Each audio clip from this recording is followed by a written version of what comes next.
I tell them it's a meditation on the Holocaust. I just didn't say which Holocaust. Later on, I'm going to bring up some cast to meet and talk to you all and whatnot. I got Elizabeth Banks here.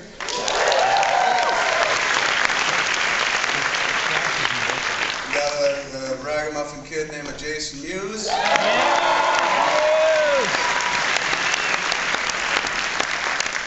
And a damn sight better looking than him is Miss Katie Morgan.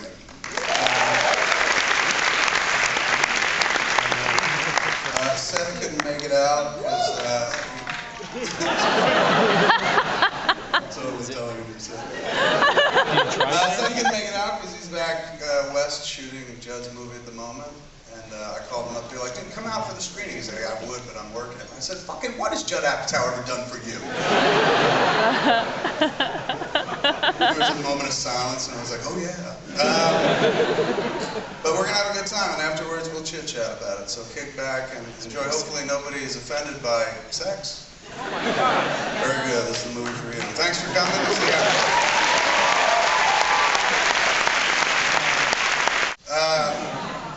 I would like to bring up some of the cats involved. So please help me welcome out one half of the titular characters tonight. No pun intended, ladies and gentlemen, Elizabeth Banks.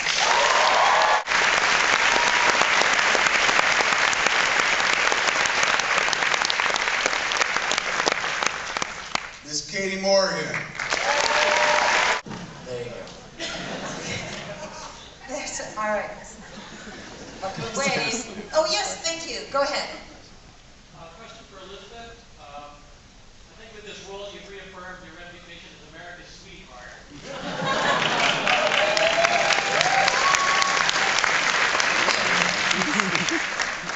What is it about comedies that attract you? Getting to say fuck a lot. You don't get to say that in Steven Spielberg movies. Like, I'm gonna fuck you, you cunt. He doesn't let you do that. And he wants an E.T. He did, that's right. That's right. I did AI and I got the kid.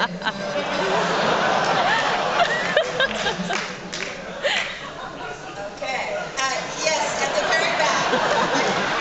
Sorry, moving on. Okay.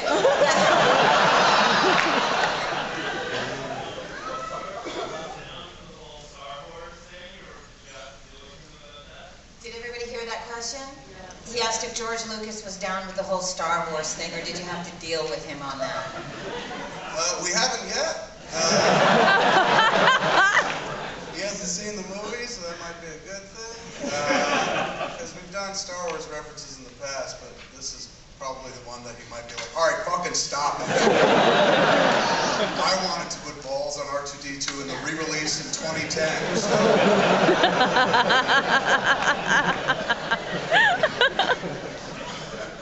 Okay, there's a gentleman there, please. Thank you. Question for Kevin. How the hell did you talk your way out of an NC-17? Oh, I'd like to repeat that. Could I? How the hell did you talk your way out of an NC-17 rating? Did it feel like an NC-17 film? How many people say yeah? That's not a lot. Early, I just got to cite precedent. Like basically, the two areas they were focused on was the Lester and Stacy porno scene, the first one we shot, which they said had far too much thrusting. And I said, well, you should come to my house and watch me. I'm a total bottom. I do no thrusting whatsoever.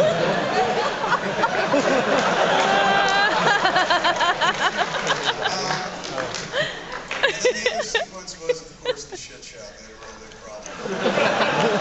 So you guys seem to like it.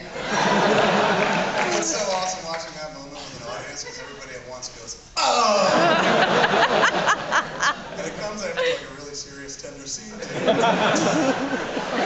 I had a problem with that too, so when I went in front of the appeals committee, I just basically said, look, like we don't make a movie called Zack Miri make porno without knowing we're going to be heavily scrutinized down the road by the NBA. So we went out of our way to make sure that everything was within the confines of an R, a hard R, but an R nonetheless.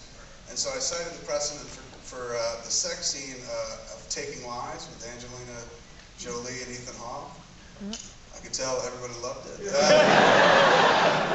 You know, I saw it on video, and there's a sex scene in the third act of the movie where those two fuck really steamily on top of a dresser. A lot of thrusting, and her breasts are bare. And so my point was like, that's an R, and that movie was meant to be serious. And it wasn't, but it was meant to be serious. And that sex scene was erotic and meant to titillate. Ours is clearly a caricature of sex. Like, you know, we're lampooning porn, and porn lampoons real sex anyway.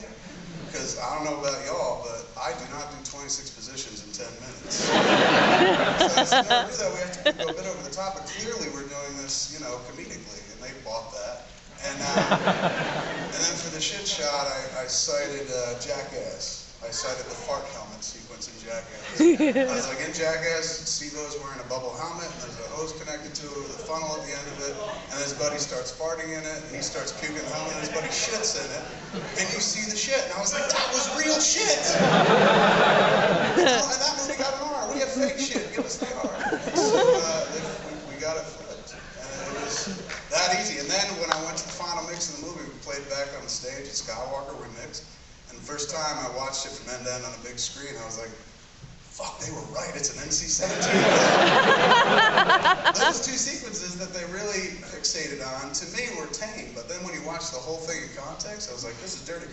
And I felt like the scene that like they really could have nailed this on was when Muse comes out of the room with his cock out. And not because it's a dick on film, because we've seen that before in films, but look at that cock shot. I've known this man for years, and I've seen his dick many, many times. That is the biggest I've ever seen his dick. And I'm sitting behind the monitor watching the scene. I'm like, did Muse strap a fucking dildo to his cock? Fucking huge. And basically, Muse is just sitting on the other side of the door waiting for his cue, fucking furiously pumping.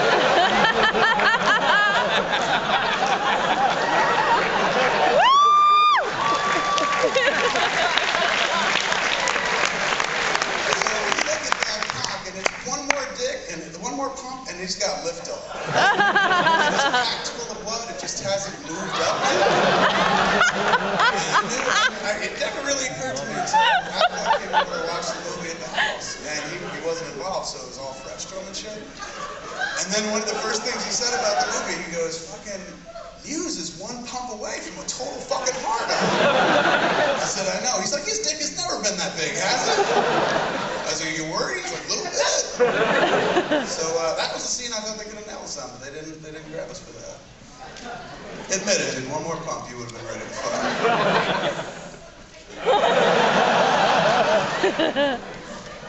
That was on its way down. I guess I came on the door, it was already on its way down.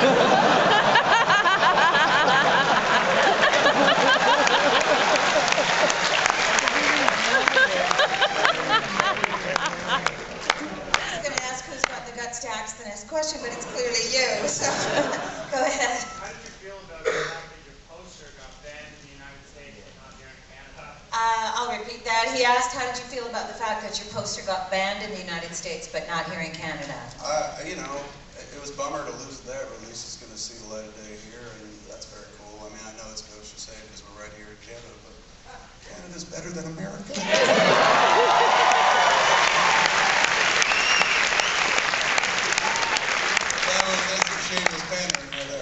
I've always loved me some Canada, and particularly some Canadians. You all invented hockey, so I appreciate that. And this poster thing was the second best thing to happen. Actually, the third. Seth Rogen probably be the second. And Ricky maybe be the fourth. Okay, we have time for one more question. Yes, sir, in the shirt then. How is working with Seth Rogen? Should we expect more movies together?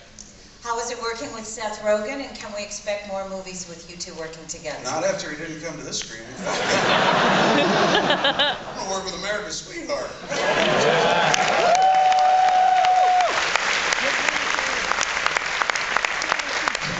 you notice they didn't say Canada's Sweetheart? No, that's true. They're like, that's fucking Sarah Polly. Yeah, they don't want to own me. No. Said cunt and Spielberg in the same sentence. They hate me now. I think that's his And band on name, that actually. note, I'd like to thank you very much for letting us show